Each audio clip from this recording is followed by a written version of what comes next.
How's it going, everyone? Welcome back to another episode of the Orange and Black Soccer Cast. We're less than 10 days now to the return of USL action, and we definitely got some stuff to talk about with that. We also got a guest joining us in just a moment here. This is the Orange and Black Soccer Cast. Towards the near post, the flick, and it's in! Darwin Jones with the response for Orange County. And it is a massive one, off the goal, dominant in the last 10. Forrester in the middle now, gets around a few defenders. Forrester with the outside of the right foot. What a strike by Harry Forrester. It's the opening goal for Orange County.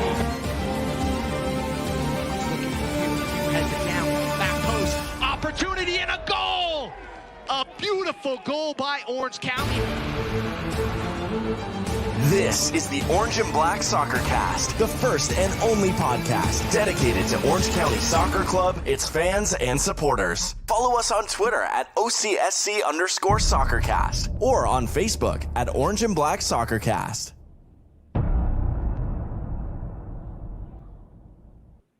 How's it going, Orange County? Welcome to another episode of the Orange and Black Soccer Cast, presented by Roughneck Scarves and Icarus FC. I'm your host, Ray Samora, and I'm with you pretty much each and every episode as we discuss all things Orange County Soccer Club. Joining me as he does each and every episode since day one, we've got Dylan from County Line Coalition. Dylan, how's your hot Tuesday going so far? Well, it's hot, but it's good. It's the highlight of my week. And we're here. And I would like to say that Alan's Ironman streak is over. So I am the reigning and longest serving member of the Orange and Black Soccer Cast by a comfortable one podcast margin now. Well, we replaced him. Ahead of him. We replaced him with someone crazy. Someone crazy indeed. Ladies and gentlemen, out of left field, just about a week ago or less than a week ago, an announcement was made of a loanee joining Orange County. I don't think any fan, we didn't even think that this was happening, but it happened, and he's now joining us here on this episode. So we want to welcome him to the Orange County Soccer Club, and first time on Orange and Black Soccer Cast, and that's Chandler Hoffman. Chandler, how you doing? I'm good. Happy to be in Southern California. We're definitely excited to have you here in Southern California, and we're glad you're going to be part of this team, adding some depth. We talked about it on our special Group B preview that the West has, Group B has a very deep, tough team in Phoenix. So adding someone with your skill set and experience is going to be very helpful for Orange County. What has your first few days been like as a member of Orange County? It's been different. With COVID-19, I had to be quarantined, so I flew in Saturday night. So I've been quarantined for a couple days. I got my first test today, and since I'm coming from Alabama, which is considered a high-risk place, I'm having to get tested again tomorrow. So then once those results come in, then I can finally join in training. So I'm just itching to get back out on the field and to get to know the group of guys. I played with Aiden Quinn at Louisville, so I know him pretty well and know some of the other guys just from being around the league for a while, and I'm excited to get actually on the field and get going. So have you got a chance to speak with Aiden or any of these other players? Have they been able to give you sort of a heads up of what to expect from Coach Braden Cloutier from this team and what their expectations are for the season? Yeah, when I found out that it was a possibility of me coming out here, I reached out to Aiden and spoke with him, and then obviously spoke extensively with Oliver Weiss and with Braden, and just kind of seeing what the setup would be and how that would how I would fit in with the group. And so I had some really great conversations, and thankfully it all came together. Dylan, I'll hand it off to you for a question. All right. Chandler, if we take a look at your goal scoring record, it's kind of insane. You caused me a lot of pain when you played out there in Harriman, Utah with the Monarchs. 65 appearances, 28 goals, and that's been pretty consistent throughout your career. It's been 6 years since you were in LA, but 13 goals out of 17 appearances then. It's pretty much a goal every other game for you. You've had a long layoff. So one, how's your knee? And two, are you confident that you can get back to that same level of performance that you've been at for over half a decade now?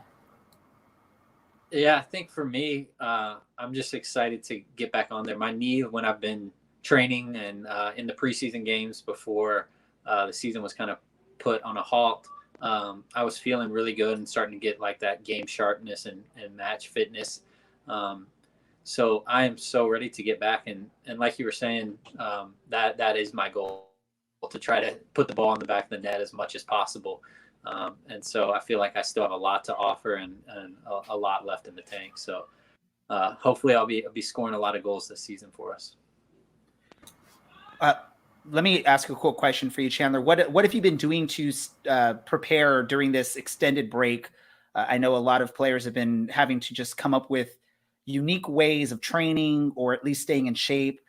Nothing is going to compare to actually being out on the pitch, training with teammates, playing matches. But what have you been doing to prepare for the potential return, which we now know is happening in less than 10 days? Yeah, I had a pretty big backyard at my house in Alabama. So I bought a goal during all this crazy time.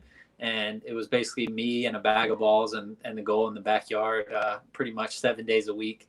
So I had to get creative doing all sorts of drills that you can do by yourself as much as I could. So I can't wait to be able to actually pass the ball with a teammate and have actually a goalie in net. But I was just trying to find creative ways to do finishing drills. And I have a little French bulldog, so the Frenchie would be out there in the yard with me. So I'd just be doing whatever I could to kind of spice it up and make it a little more entertaining. And then just a lot of home workouts, so like pull-ups and push-ups and things like that. Just anything I could do with the limited options that we had available during this time. Go ahead, Dylan. Oh man, what brought you back to Orange County or to Southern California, really? Because you spent some time playing for Blue Star way back in the day when you were at UCLA. Yeah, I have to say Southern California to me is like one of the greatest places in the world to live. So I've always loved Southern California since I was out here at UCLA. And like you said, playing for Blue Star back in the day, I'm familiar with the Orange County area. And this opportunity came about. And speaking with Braden, he seemed to really want me and think I would be a good fit. And so it was something that kind of came together and ticked all the boxes, because for me the most important thing was getting back on the field and being part of a system that wanted to utilize me. And so that's kind of how it all came about. Do you expect to play? Go ahead, Dylan. Go ahead. I was gonna say, do you expect to just play as a solid number 9 throughout the season? I don't think you've ever played anywhere else, right? Yeah, I've never really played anywhere else. A couple games last year, they put me kind of as a left midfielder, which I had never played before. I've always had done my best work as a number 9. Or I know the last couple of years they've played a 4-4-2 here. Braden's incorporated that with a diamond in the midfield. So I think he definitely sees me and Ugo as being a good pairing up top. There's a lot of different options, and obviously I got to get out on the field and earn my spot first and foremost. But I think there's a lot of different ways, whether it's a 4-3-3 or a 4-4-2, that I can play as a target forward or as a pairing up top. So I think there'll be a lot of options now for Coach to figure out how he wants to use me. And, we mentioned it was sort of a surprise announcement from the club. Not many fans knew this was even a chance of happening. I would assume the same thing would relate to the fans back in Alabama. Probably a lot of them weren't ready to hear that type of news. Surprisingly, at least one person we know listens to our podcast out there in Alabama. Maybe he's shared or he has shared this stream with others, or he'll share this podcast with others. Do you have a message for the fans back in Alabama that maybe wish they would have got a chance to see you this season out there? Yeah, I've got a lot of heartfelt messages from people that were sad to see me leave and go on loan. Obviously, being the first signing for a club is something very special, and being part of my hometown, that was always the kind of dream to bring soccer kind of to the forefront in the city and the state. But I love the Magic City Brigade, our fan base that we have there. And I wish those guys and the fans the best of luck this season. And I'll be cheering them on. All right, Dylan, I don't know if you have any other questions for Chandler before we let him go on with his evening. Yeah, we always have one final question for any player that we have come on the show. What's your favorite vegetable and how do you prepare it? My wife and I actually started cooking much more during this time. So she would make this one with asparagus and would wrap prosciutto around the asparagus and then like do some lemon, like squeeze some lemon juice on it and then salt and pepper and then bake it. And it was incredible. And then there's another restaurant, I think it's at the Redberry Hotel. It's called Clio. They have some Brussels sprouts. And so we tried to make some Brussels sprouts. You basically like peel the outer shells of the Brussels sprouts. And then there's a bunch of different like red wine vinegar and some other stuff that you put on it. And we just would use an air fryer and make it. And it almost tastes like potato chips. It's really, really good. I approve. That sounds delicious. Wow. How exciting. Dylan is creating his Orange and Black Soccer Cast vegetable cookbook. That's why he keeps asking all the players these amazing recipes. Some are as simple as steaming some broccoli in a steamer, and some are very elaborate with some asparagus, prosciutto, lemon, some salt, or whatever else you're going to throw on that. So I appreciate you providing that information. Ladies and gentlemen, that's Chandler Hoffman. He's the newest member of your Orange County Soccer Club. We don't know yet his status. You know, he mentioned he has to go through the testing still, and I'm sure he has to get integrated with the team, but you'll be able to possibly catch him and the rest of the club at their opener. Well, you won't be able to catch them there, but you'll be able to watch it on the ESPN stream as they host the dreaded Phoenix Rising FC, hopefully in back-to-back matches. So hopefully 2 early wins in this return to play, Chandler.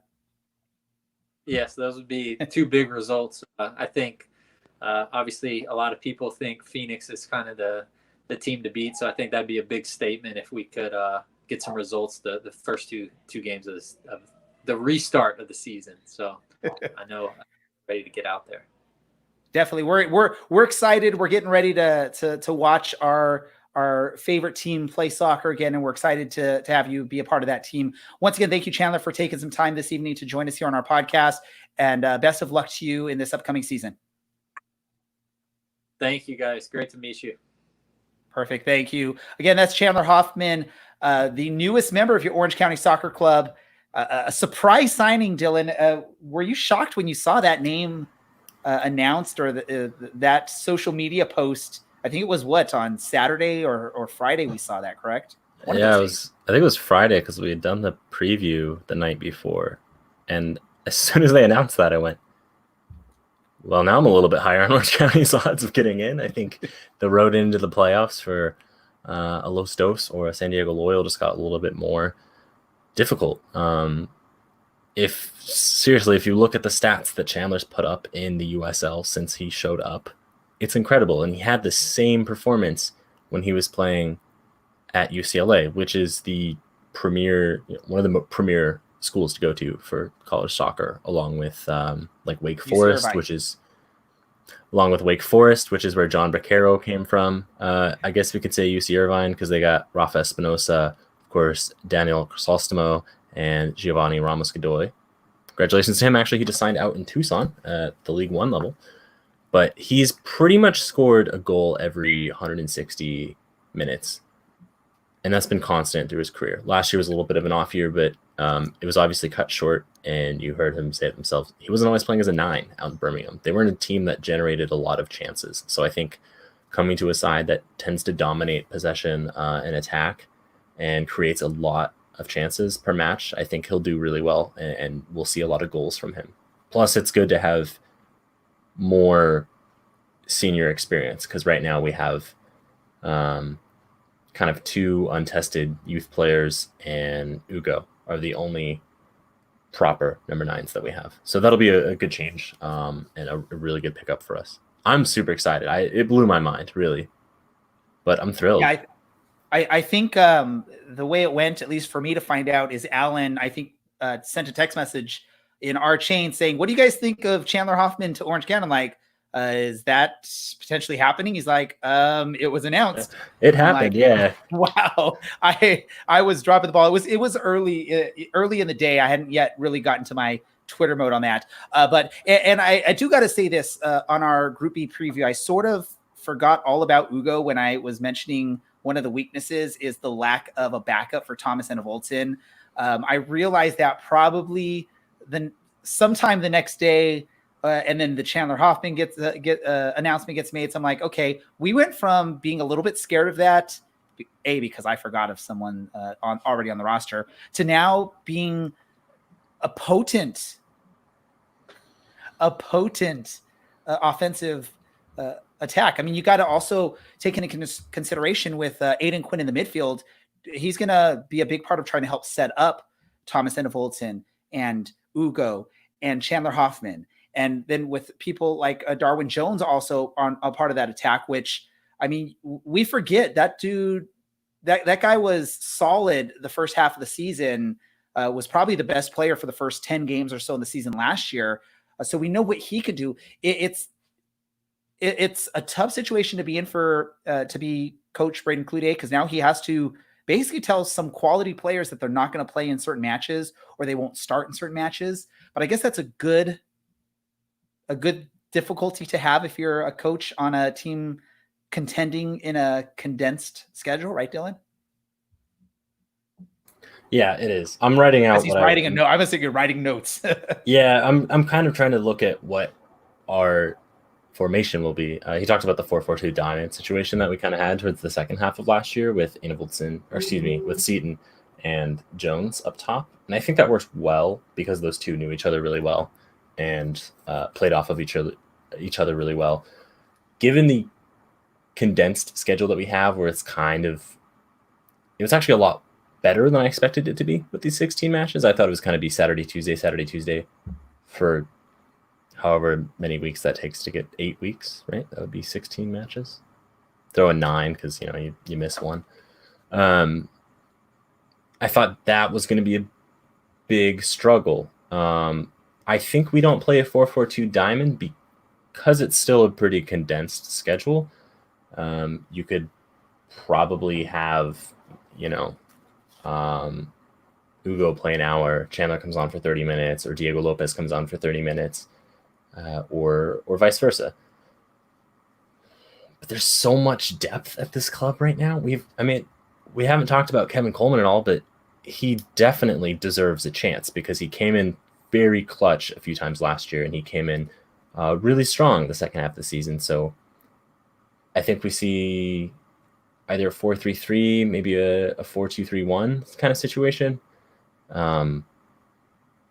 Especially since Enevolton's not a true number 9, he's a shadow striker. So without a real goal scoring threat on the wings, he's not going to slot into that 9 position. I imagine he just plays something of like an inside forward on the left, which is where we played him all throughout 2018. There's so many things that Braden and Richard Chaplow have to come up with over the next few weeks. I don't know. I'm glad I'm not them. I don't know how to do this because it sounds terrible. So let's do this because you're sort of trying to jot down what you got going on with the roster here. So maybe I'll give you a little bit of time. Let's plan towards the end of this episode to go through and figure out what the, I guess, best 11 to start a match would be with what Orange County has. You're jotting down some notes, so you're going to be prepared for this. I'm going to be doing it sort of off the top of my head based on what I can remember, which I probably will forget about someone, so I apologize ahead of time. Let's do this. So let's move on really quick and let's finish up our preview of the USL return to play by talking about the Eastern Conference groups.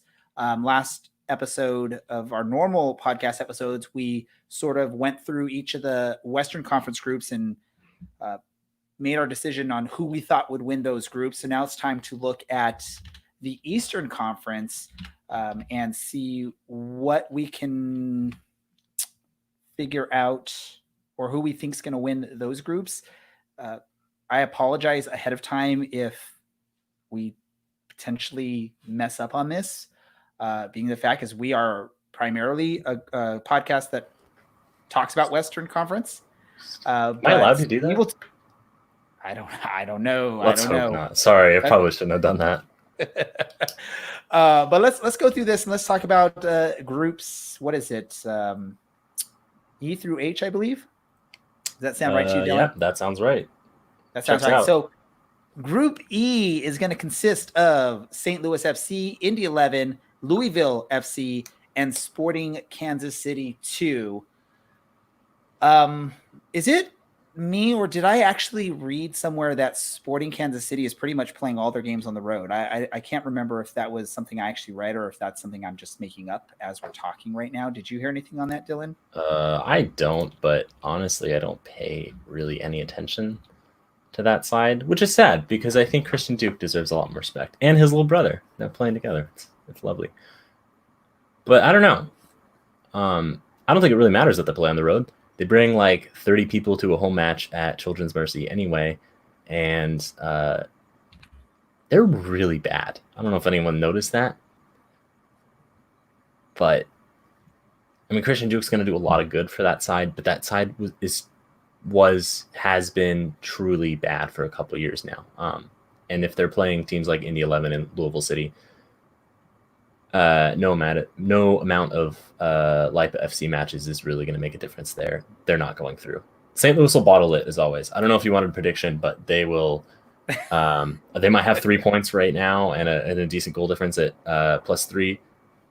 It won't last. They'll throw it away like they do every season.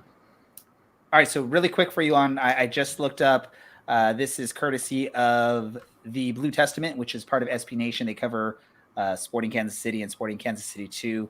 And according to their article on this, Sporting Kansas City 2 will play one home match during the return to play. They already played one home match in this in their home opener of the season against Charlotte Independence, which they lost. Their one home match will be on August 22nd against OKC Energy. The remaining 14 matches of their 2020 season will be on the road. So that is, I'm assuming that is something that Sporting can't. I'm assuming that the team chose to do that. Maybe they just didn't want to deal with having to spend money to open up a stadium to have matches with no fans potentially showing up. They would rather just pay the money for players to travel. It's probably a little bit less expensive to have them travel in a region than to actually pay to open up a stadium, turn on the lights, turn on whatever they need to do, the broadcasting stuff they need to do. So that would be my best assumptions, but I'm no insider. I don't know what's going on there in Kansas City. So let's just go to this, Dylan. Who's winning this group? I think Louisville does. I don't know if Indy 11 really have that kind of depth.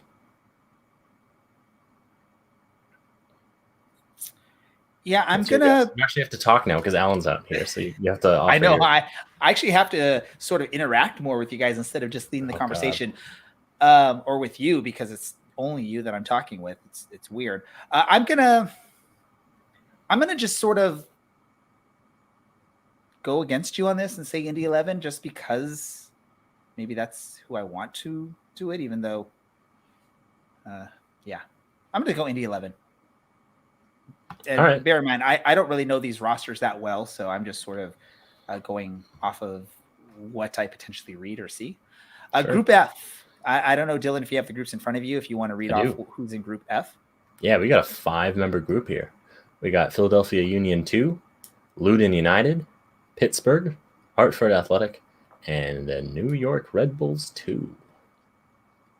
Ray, who's winning this group?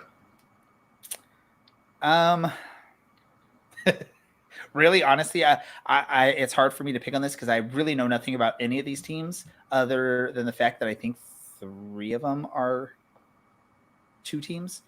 My best guess is it's between New York Red Bulls and Pittsburgh, but I could be totally mistaken on there. I would go with probably New York Red Bulls on this group. Fair shout. I'm actually going to agree with you there. Pittsburgh got picked clean. Well, they've actually released a lot of players, but a lot of the key components of the last couple seasons for them, like Joe Greenspan, who's down in San Diego, are gone. So I don't think they have the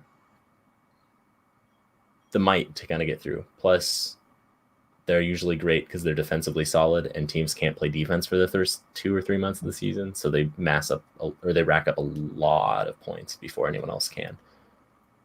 Doesn't make as much of a difference when it's a condensed season. So yeah, I have to agree. Baby Bulls on top for this one, then probably Pittsburgh, and then honestly the other 3 teams. Just, if you ever see Frederick Dewey sometime, or Dew, however you want to pronounce it, just ask him how his time in Hartford was, because he said it was kind of crazy, and that he was really glad to be here. So yeah, probably Baby Bulls, Pittsburgh, and then it's sort of a probably coin toss Luden on the other 3, right? Yeah, probably Luden in third, and then doesn't really matter between those last 2 sides. I don't think much is going on, and that's no disrespect to Mike Fu, who we had on a few weeks ago. I feel bad for those Hartford fans. Total disrespect there, man, huh? I just feel bad for those Hartford fans. They deserve a lot better, and that club just isn't run well at all. But on to Group G, and maybe something happier. We've got... Now I take back what I said. This isn't much better. Charlotte Independence, Birmingham Legion, North Carolina FC, and Memphis 901, with Tim Howard at the back. So I'm going to go out on a limb and say Memphis, probably not going anywhere. Tim Howard had an abysmal first match. Hilarious to watch them fall apart. They haven't been a good side. I don't think they're going to be a good side this season. Independence, now that I look at this group, I don't think it's very good. I'm going to say Birmingham probably tops this group. They've got Alex Crognoli and I believe his little brother Eli. I'm not sure on the name, but his little brother is definitely on contract down in Birmingham now. And I think with some of the attackers that they have, and part of the reason that they were willing to let Chandler Hoffman leave is that they are looking pretty good. So probably Birmingham tops this one. And I don't know, the Independence has a lot of drama in-house right now, coming from the top, coming from their owner, who's made some pretty questionable comments and likes and retweets on Twitter. So bit of a culture issue there between a few very outspoken players of color and their owner, who does not agree with those opinions at all, or the support of the fan group either. I don't know if you're writing an essay over there about your plans or not, but what's going on in this group? Independence, Birmingham, North Carolina, and Memphis. I'm going to go Birmingham. Just this is it is Birmingham. Sorry, this is America. That's my problem. Sorry. What did you say? Birmingham, because that's how it's pronounced. Yeah, but yeah, I would assume the way it said is Birmingham, at least in Alabama. I'm going to go with that pick just because the ties that we have there with Arloni joining us and a past guest of the show is part of the fan group down there. I like that. That's how you make your decision. That is, it's the expert analysis going on here on the Eastern Conference of the USL. It shows you really that I don't get much time to watch many of the Eastern Conference teams play or any of the matches out there. Maybe this particular season I'll get to because there's not as much sports going on. But who knows? Why are you shaking your head there, Dylan? You don't know what I'm going to do. I watched one Eastern Conference game last year. Tampa Bay Rowdies at St. Louis FC in late March. I wanted to take a nap. People spout off about how competitive that side of the table is, and it's really not. It really isn't. Louisville's just really great in knockout tournaments, and that's it. But there's Dylan's thoughts on the Eastern Conference. Let's move on to Group H while we can wrap things up here and stay sort of on a timely schedule. Group H is going to consist of Charleston Battery, Tampa Bay Rowdies, Atlanta United 2, and Miami FC. Dylan, who do you think who's winning this group?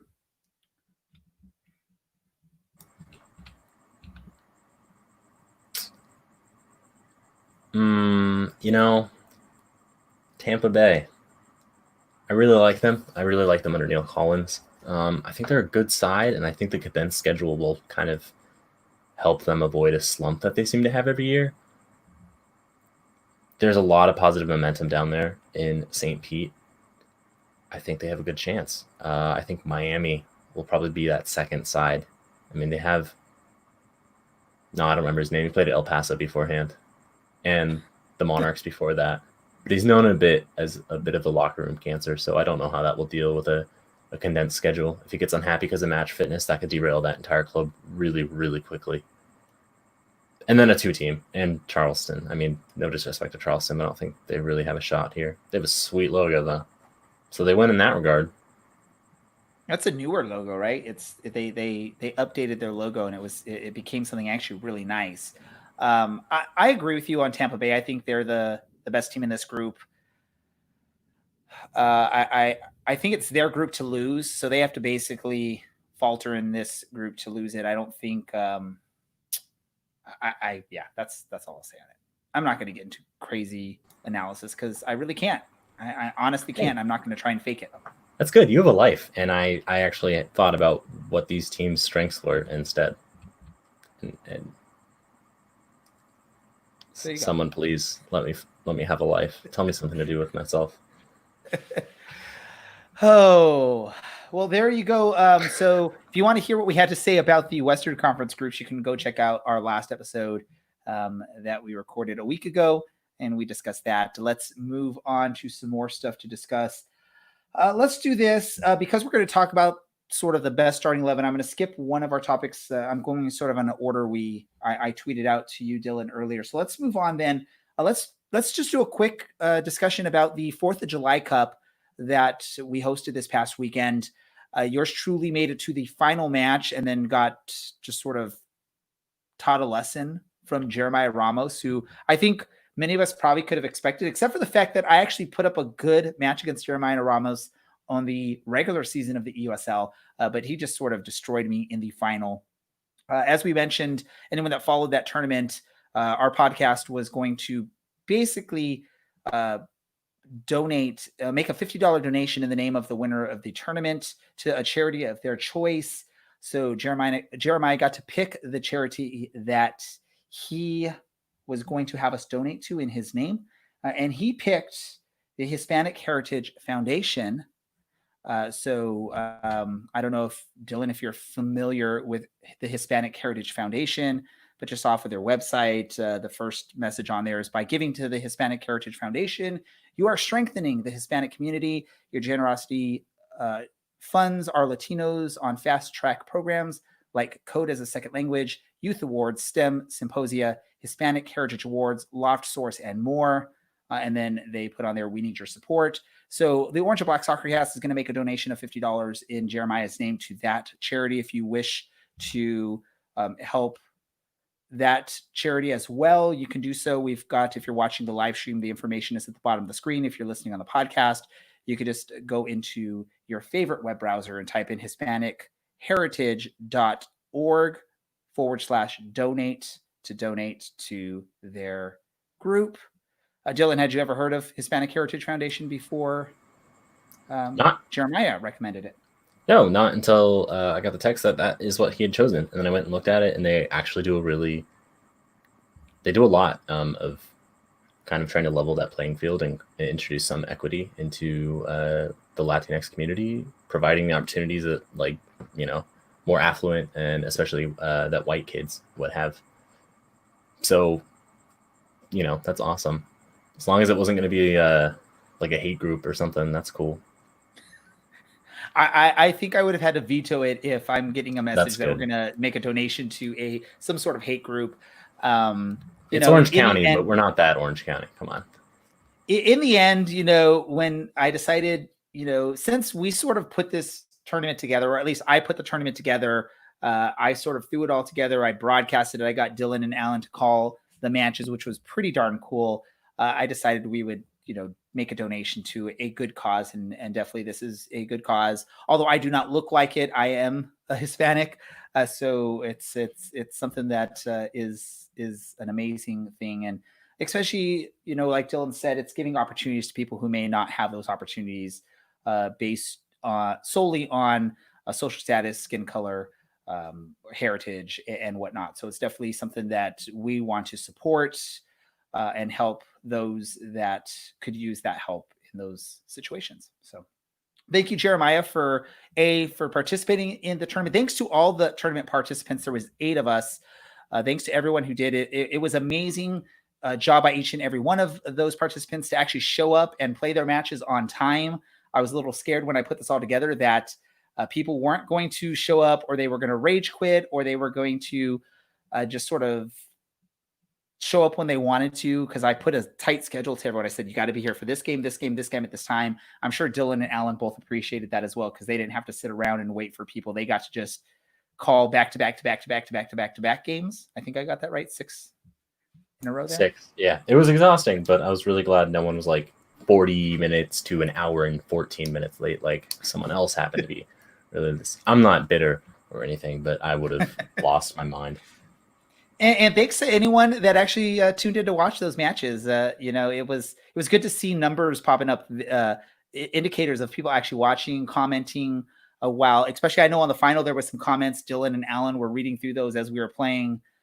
So it is awesome. That's the reason we did that, is we wanted to give some entertainment for people. Typically on the 4th of July, you're going to have some like NBA basketball and some USL soccer going on and whatnot. And because none of that was going on, we figured we'd throw something together to give people that wanted to watch a competition, an opportunity to do so. Let's see. Let's move on. And the thing that really sucks about this, I had something pop in my head that we could talk about briefly, and then I totally forgot about it. So I guess that means we can move on to this next topic. Are you ready, Dylan? Oh, I know what the topic I was going to cover really quick before we move on to the roster for Orange County and the best 11 is an update on Playing for Pride. Dylan, have you gotten a chance to take a look at the Playing for Pride standings between myself, Alan, you, and I guess the fan group? I haven't looked at it today. No, I was a bad fan, and I was watching Broso earlier.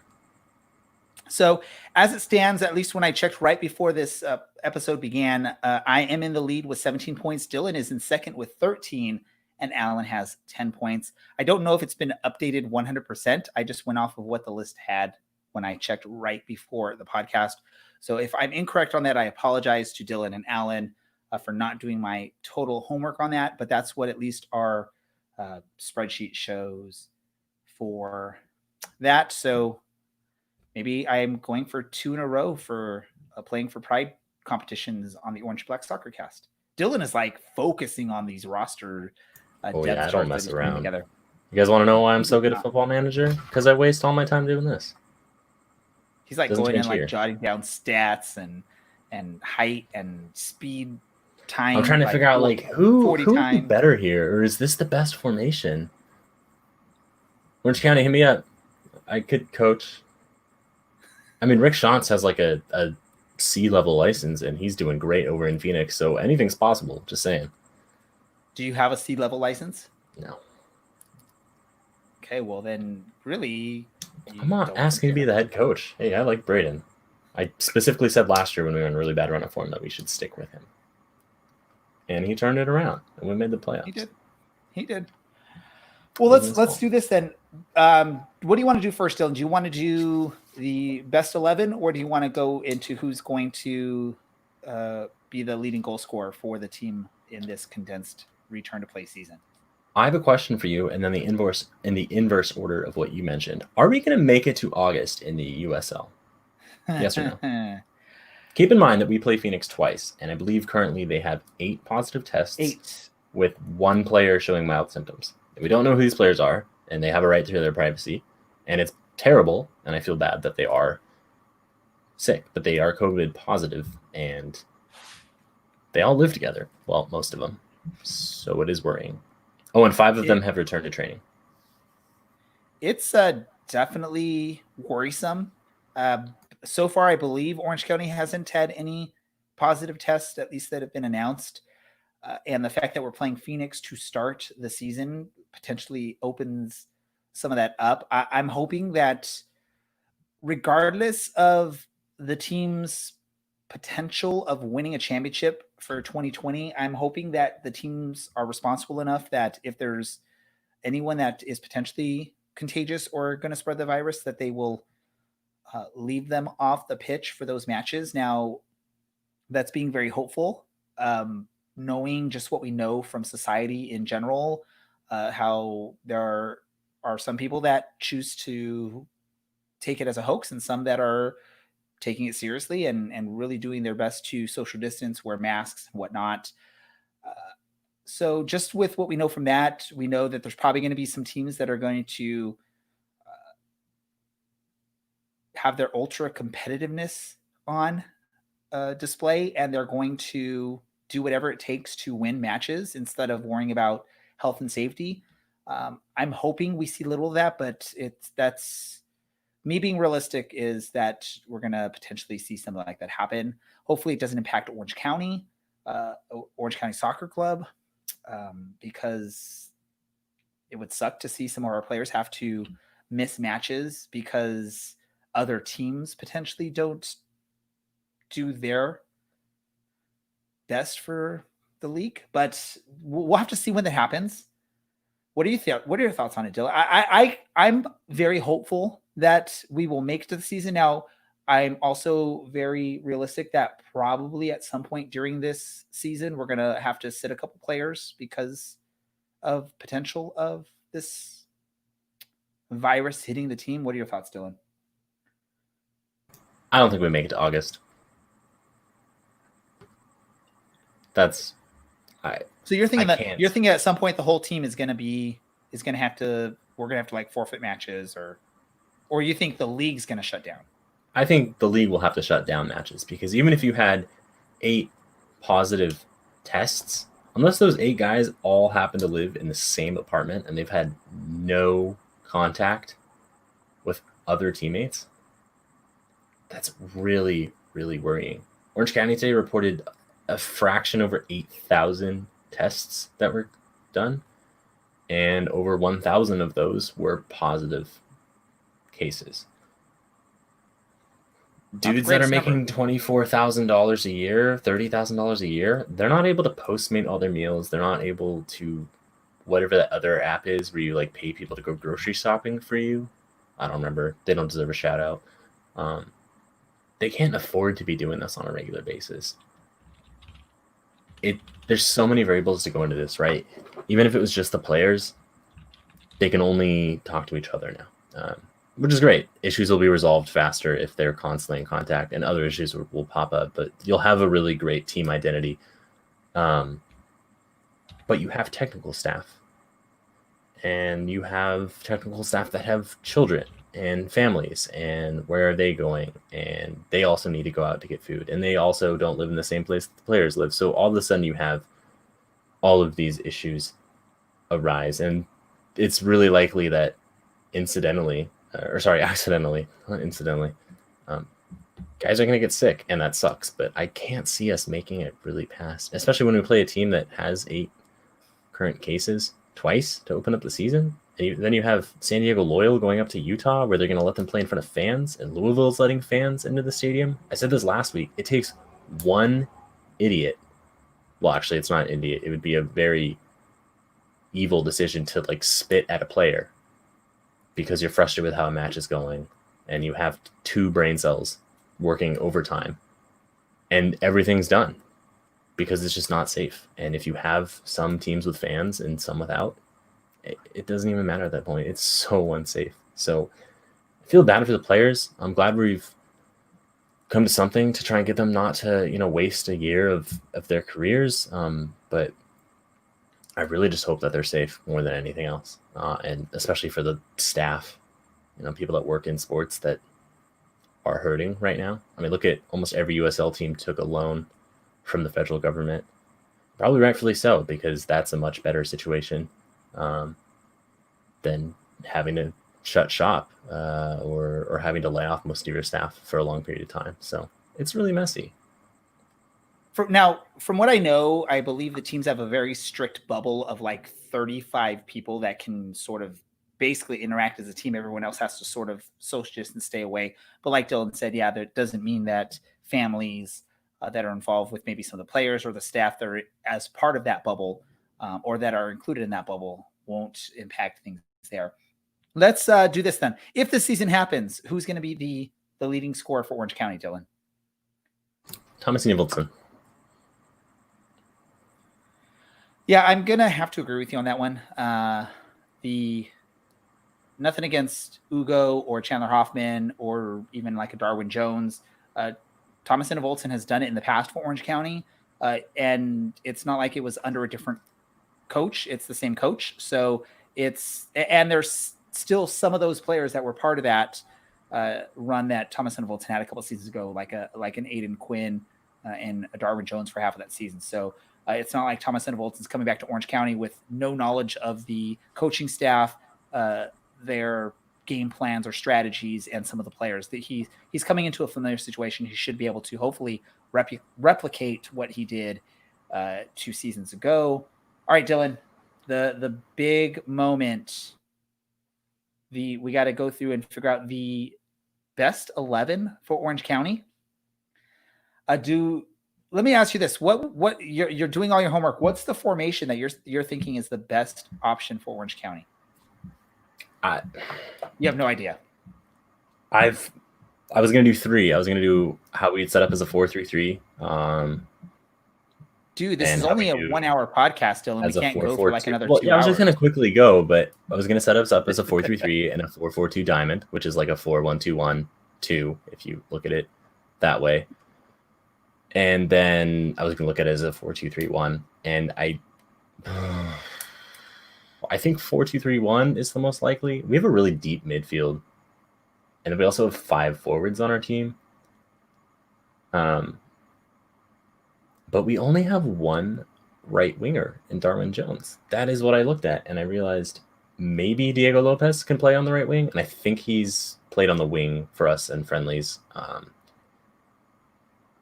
But yeah, Enevoldsen and Coleman on the left flank, and Coleman can also play as a 9, but he's mostly featured for us as a left winger or more like an inside forward because he does cut in with his right foot. Some balancing of Ugo and Hoffman up top, probably mostly Ugo because he's already with the team and has relationships with the guys in the team. Our midfield, if we do a 4-3-3, I think it's probably Forrester, Quinn in the middle, and then Kasipli next to him. Kasipli and Chrysostamo kind of switching out because they're gonna pick up a lot of yellows. That's kind of the nature of being a defensive and a box-to-box midfielder, is pulling dudes down during counterattacks, which is cool. We love to see it. We love fouls because it shows the guys care. Back 4 from left to right, probably Smith, Kiernan, Orozco, Alston, with backups at left back, Matty Shields, and then in the middle, basically all the U17 or all the young internationals, Malone, Henry or Henry.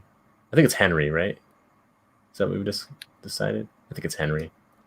I believe so. He's not Thierry, so he's not Henry. And then Finlayson as a backup right back. Blake Malone can also play as a right back. We found that during the preseason. And then some combination of Du and Cervantes in goal. I love how you're like you're like non-committal on like a true like top 11. You sort of named the whole roster as you went through all of that. Hey, I like depth. Okay, well, you can't see what that is, but there's a lot of options here.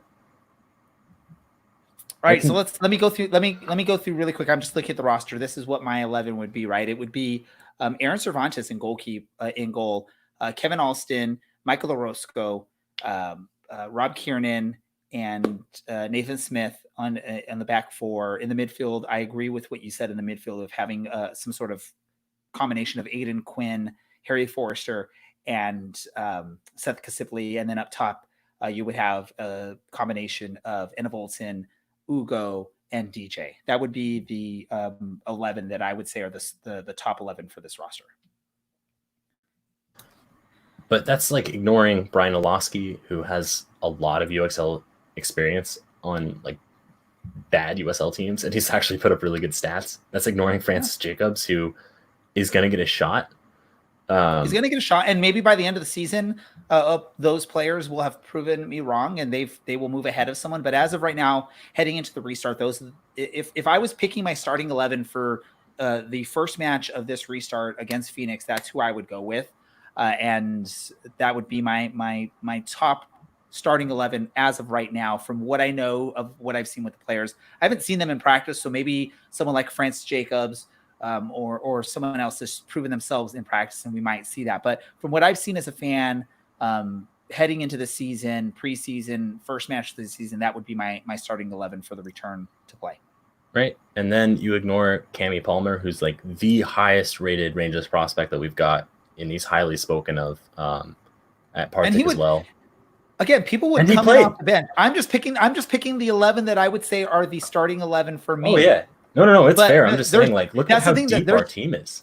There is depth on this team, and a lot of these players will play, and especially because it is that condensed season, and you're going to have to rotate.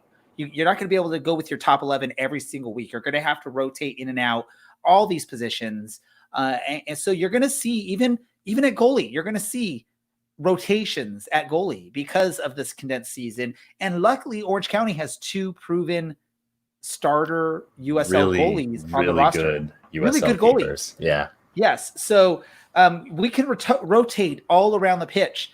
Potentially the weakest spot is that defensive midfield, or not defensive midfield, the center backs, the defensive mids. I guess if we were in England, that would be what it would be, right? Half back, defensive midfielder, ball midfielder, like whatever one it of is, these whatever things. they call They're all the same position. Basically, where Michael Orozco and Rob Kiernan play, that's probably center half, center back, whatever it is.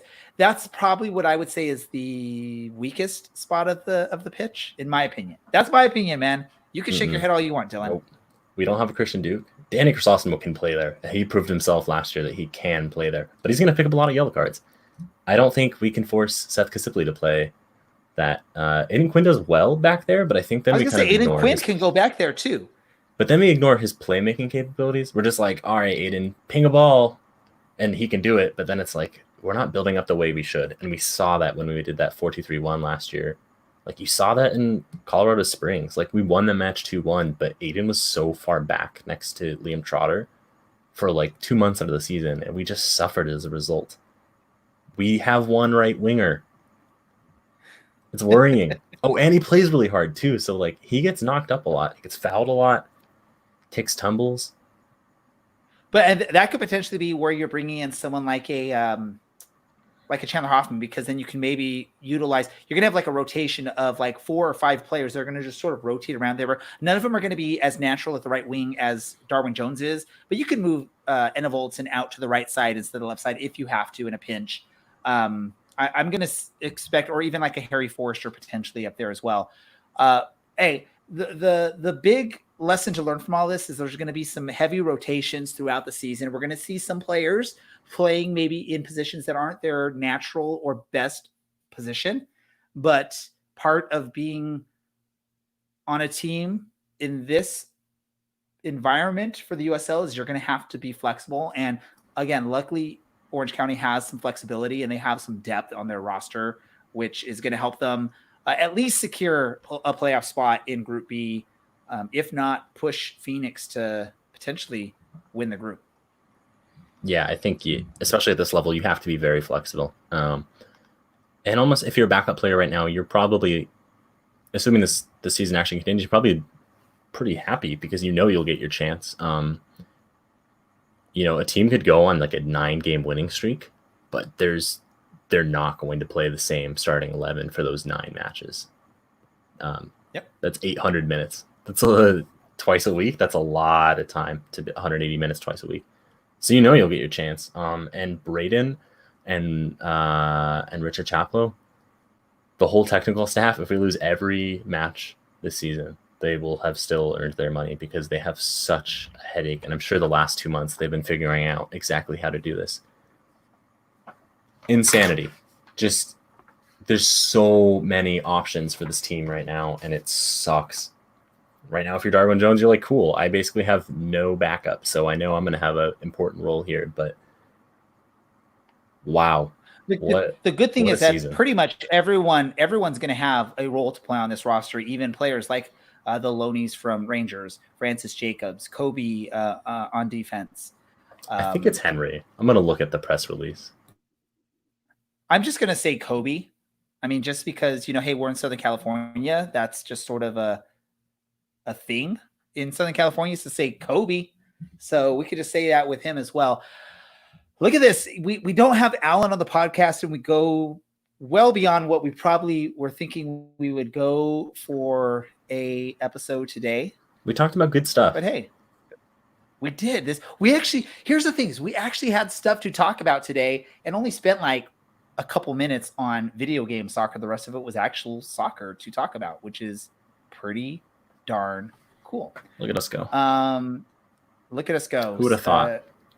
Not me. But we do miss you, Alan, and hopefully we'll get you back on here next week. Let's get on to our random thoughts if you're okay with that, Dylan. I am, and I'm sure our listeners are as well. They're excited. I guess I'm going first because there's no Alan. I don't have anything for you to read this week. I've taken some time off. It's been really hot, and I've been really lazy. But, just be safe. And fight for something better than what we've got at the moment, because there's a lot of issues. My random thought is our society is going through a diagnostic to figure out exactly everything that's wrong with it. And there's a lot of things that are wrong with it. But, once this diagnostic is finished, we can make a lot of positive changes. So let's get behind those changes like we get behind this team and make a good positive change in the world. It's my random thought. Love one another. Peace and love. Love one another. It's funny. I don't really have a random thought to really discuss today. Well, you knew it was coming. We do this every week. So you got to come up with one now. Week.